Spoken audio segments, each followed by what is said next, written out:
5月4日16时40分许，湖南长沙浏阳市华盛烟花制造燃放有限公司车间突发爆炸事故，造成重大人员伤亡与财产损失。事故发生后，中国平安启动1级重大应急响应机制，统筹协调集团旗下寿险、产险、养老险、健康险等各专业公司，统一部署应急处置、客户排查、急难救援与理赔服务等各项工作。截至目前，平安产险共接到本次事故相关报案2笔，涵盖安全生产责任保险、车险各1笔。5月5日20时30分，平安产险快速完成安全生产责任保险600万元预赔付。此前5月5日16时30分，平安产险成功联系到车险客户，启动理赔绿色通道，简化流程，加急处理，仅1小时完成首笔车险全额赔付到账。目前，寿险、健康险、养老险暂未排查到客户报案及理赔出险情况，将持续关注排查。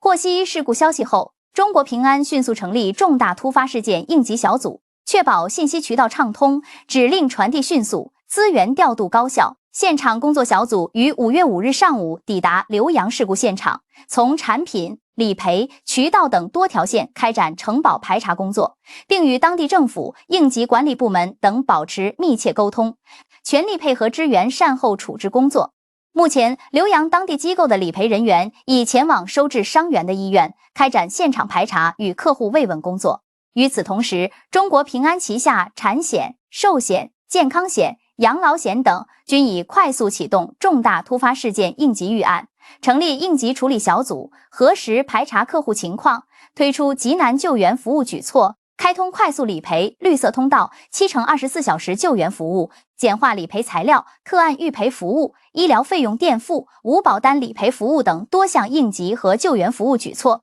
中国平安表示，集团及各专业子公司将继续密切关注事故进展，持续做好客户信息排查、理赔善后及家属关怀工作，积极协助政府及相关部门做好后续处置。无论是否平安客户，均可拨打中国平安24小时服务热线95511，联系客服人员与急救管家团队获得帮助。